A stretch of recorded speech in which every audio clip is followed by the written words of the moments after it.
everyone, this is Gina again, Psyche PRN. Welcome to my channel where I talk about everything and anything pertaining to mental health with the goal of destigmatizing mental health.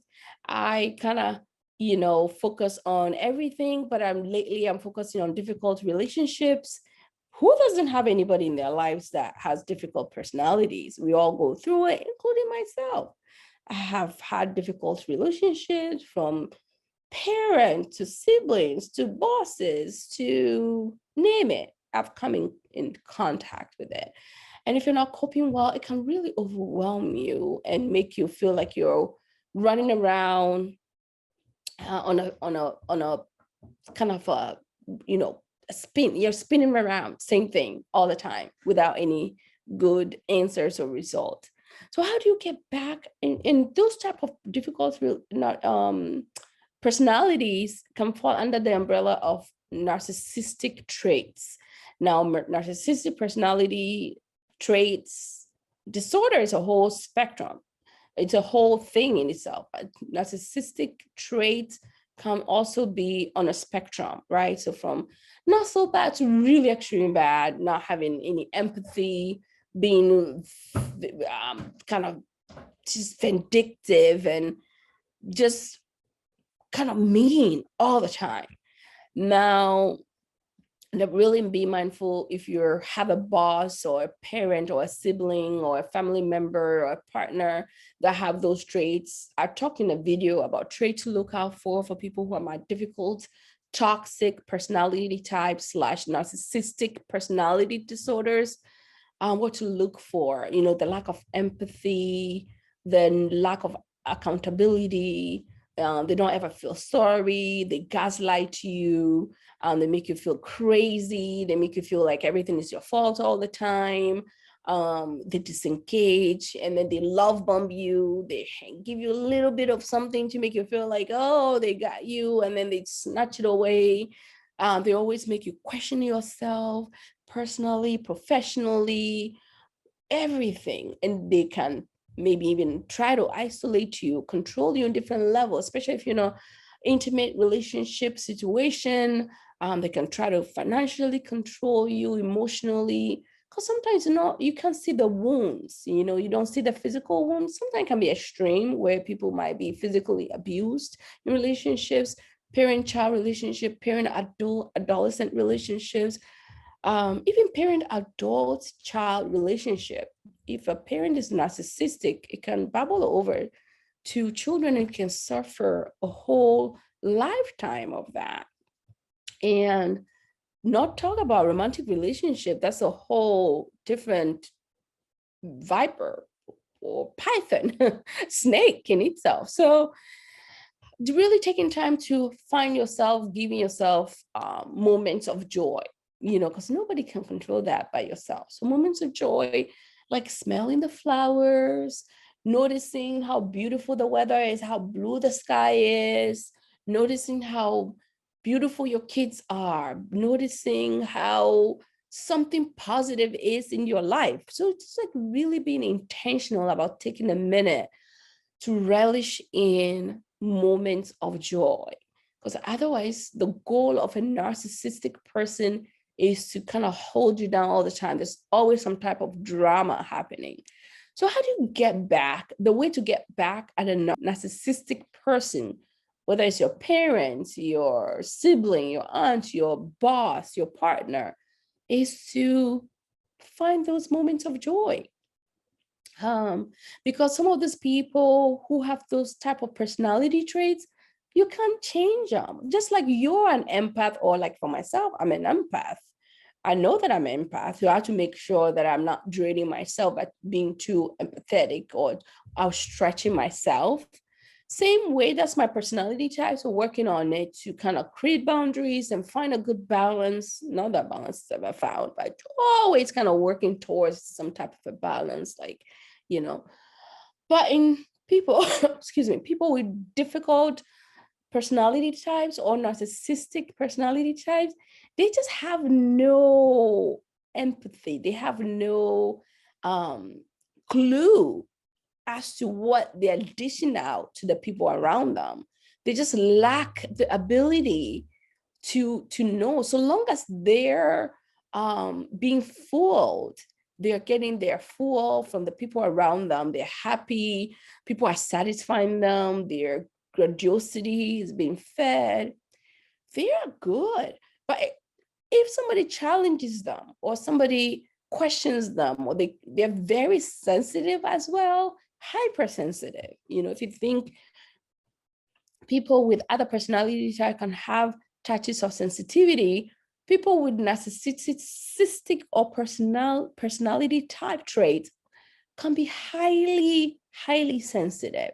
But the thing that they lack in the midst of them being highly sensitive is the lack of knowing, because they are sensitive to what people are saying. They feel criticized easily. Even people's tone of voice can upset them. They can start to treat people badly or have like no contact or like cut communication or shut down, things like that.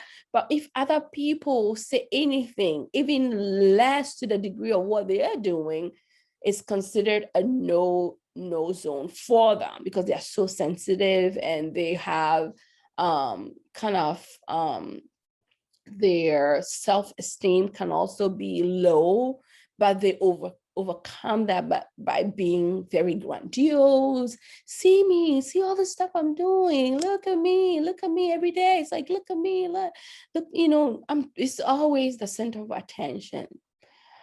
So those difficult type of personality people are all around.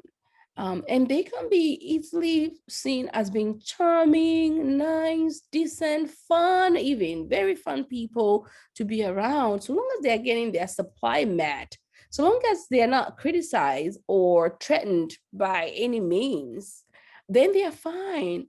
But so if something should happen and you say anything around them, like a boss, you challenge them, and they feel like they've been insulted, they will dish back the insult that can really kind of cut you, can really change even your mind, can make you, question yourself, or can make you change how you view yourself, can really get into your system and even kind of change the shape of a DNA research by a bunch of psychologists. I was reading over an article that I was reading over on Psychology Today that was really delving into this, and it can really start to kind of make you feel a sense of feeling diminished, even though you have a lot to offer, a lot to bring to the plate.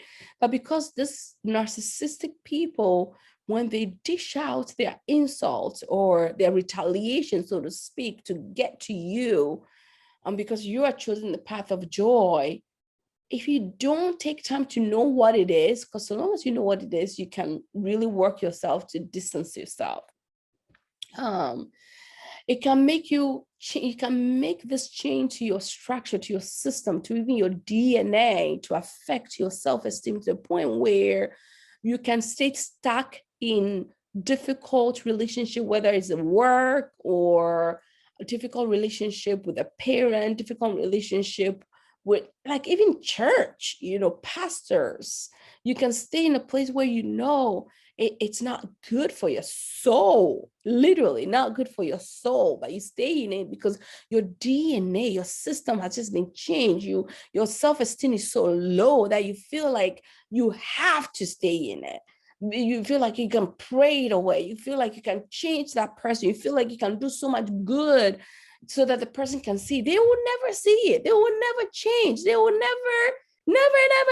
So get in your head that they will never change. Just like you being an empath, that's your personality type. It might be more positive, but nobody can change your personality type. So if you're seeing some of these people with this, traits, whether it's at church, at your work, in an intimate partnership, in a parent-child relationship, parent-adult relationship, whatever relationship you find yourself in, a person who has narcissistic personality, tendencies, traits, or disorder, one, work on yourself. Find joy, enjoy your life, enjoy yourself, because that's the way to get to them, period. outside of that, try to work on it. Either you stay and stay well, or leave and leave well. So otherwise, like I said, it can change you. It can change your system. It can change your DNA. It can change your self-esteem. It can ruin your life, literally, and ruin generations, especially if you're, let's say, a mom or a father, because it can be either way. And you're staying in it. The people around you who lean on you can then be negatively affected because you're always in a kind of a negative state because you're not taking care of yourself. You're ruminating all the time on what insults were dished out to you. And sometimes people in those relationships, because there's reactivity, because like myself, I've been placed in relationships where that, oh my God, am I crazy? I'm not crazy. Like, what has just happened?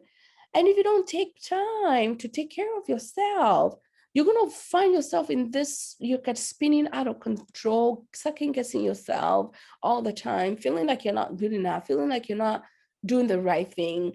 And you can find yourself being always in a reactive state, in a tense state, in a trauma-informed state. You're always in a state of fight or flight, and you're reacting to this person over and over. And it's not even your character to be reacting like that. And it can send you to that place where you're very, maybe even explosive. And people might look at you and say, oh, you are the aggressor. You are the crazy one. And meanwhile, the narcissist person or the toxic person is calm and collected, but because that's how they are. And they make you seem like, oh yeah, look at her. She's reacting. Look at how she's acting. She's the crazy one. She's blah, blah, blah. But meanwhile, it's calculated, is contention all the way around, it's drama all the time, it's this kind of like feeling all the time around them. So like I said, this channel is going to focus a little more over time on difficult relationships. Like I mentioned, it doesn't have to be only intimate relationships, but what I'm saying is, over so many years of doing this in mental health, the core of emotional suffering many a time is a relationship that we find ourselves in, parent-child, parent, mother-child, mother-son, intimate relationships that affect people's moods and emotions and keep us feeling stuck. And it can keep you feeling stuck for years if you feel like you can't do anything about it. But there is something you can do about it. Like I said, the first step is to take care of yourself and take hold of your joy. Find joy, intentionality of finding it, and really kind of running with it, because life is so short. So if you're listening to me today, I was just highlighting how to deal or how to dismantle or how to get back at somebody who might have difficult narcissistic personality type towards you. How do you get back to them? It's for you to be joyful, to find joy, and being intentional about finding it and being kind of in your happy state, and not have to blast it on social media and say, oh, look at me, look, I'm so happy, look at this, kind of blurb of something that you have to say, like, hey, 10 ways of finding joy, look at me, I'm so joyful. No, you just keep it to yourself, keep it private, because your joy and intentionality about feeling joy is kind of within yourself. It's not externalized. And whether people know it or not, it will show in how you're carrying yourself, in how you're showing up in the world. So, like I said, if you can whip it in your mind, you can whip it everywhere in your life. You can whip it in your joy. You can whip it in your kids' life. You can whip it in your job, in your business, in every aspect of your life. So until our next video and catch you again, thank you so much for supporting me. Drop me a comment, drop me a question, and let's keep this work going. All right, you have a great week ahead, and catch you at the next video. Bye.